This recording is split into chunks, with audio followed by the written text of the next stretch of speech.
Hi అండి. అందరూ ఎలా ఉన్నారు? ఇవాళ బెండకాయ పొడికూర చేశానండి.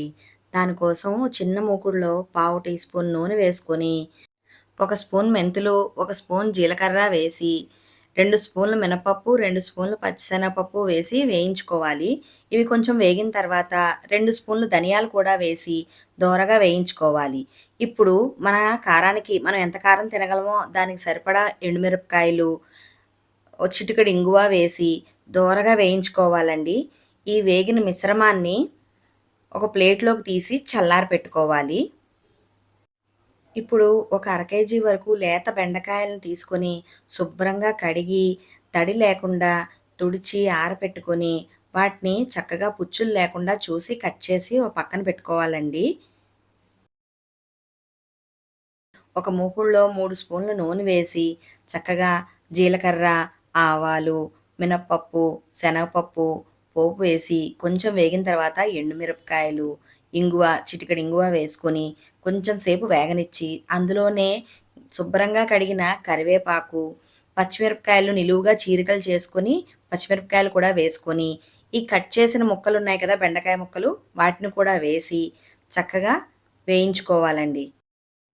ఈ ముక్కలు వేసిన తర్వాత అందులోనే చిటికెడు పసుపు, రుచికి సరిపడా ఉప్పు వేసుకొని చక్కగా వేగనివ్వాలి. ఈ బెండకాయ ముక్కల్ని ఒక 5, 10 నిమిషాల పాటు మూత పెట్టకుండా అలాగే మధ్య మధ్యలో కలుపుకుంటూ చూసుకుంటూ ఉండాలి. ఇప్పుడు ఈ పక్కన పెట్టుకున్నాం కదా! చల్లారి పెట్టుకున్నాం కదా! మిశ్రమాన్ని వీటిని శుభ్రంగా మిక్సీలో వేసుకొని పసుపు, కొంచెం ఉప్పు వేసుకొని మెత్తగా మిక్సీ పట్టుకోవాలండి. చూడండి ఎంత మెత్తటి పౌడర్‌లా అయిందో. ఇది మనం ఇందులో కారం వేసుకుంటామండి. ఇప్పుడు బెండకాయ ముక్కల్ని ఇలా కలుపుకుంటూ ఇప్పుడు ఒక 10 నిమిషాల పాటు మూత పెట్టి ఉడకనివ్వచ్చు. ఇప్పుడు చూడండి జిగురుండదు చూడండి బెండకాయని. ఫస్ట్ మూత పెట్టకుండా ఒక సేపు కలిపేసి అలా ఉంచితే ఇప్పుడు చూడండి అసలు జిగురు రాకుండా ఎంత చక్కగా విడివిడలాడుతూ వస్తుంది. చూడండి మగ్గిపోతుంది. బెండకాయ ముక్కలు కూడా మగ్గిపోతున్నాయి బానే చక్కగాను. ఉడికిందో లేదో ఒకసారి టెస్ట్ చేసుకొని, ఇందాక పొడి కొట్టుకున్నాం కదా! ఆ మిశ్రమాన్ని 3 స్పూన్ల వరకు వేసుకున్నానండి.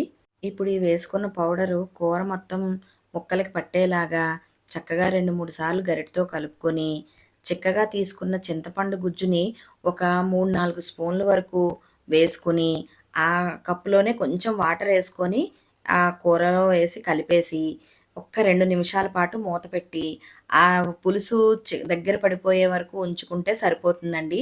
కూర రెడీ అయిపోతుంది. చక్కగా అన్నంలోకి వేడివేడిగా తినడానికి చాలా టేస్టీగా ఉంటుందండి. పుల్ల పుల్లగా, ఉప్పుగా తగులుతూ ఎంతో టేస్టీగా ఉండే కూర రెడీ అయిపోతుందండి. ఒక్కసారి మీరు కూడా ట్రై చేసి నాతో షేర్ చేయండి. Thank you.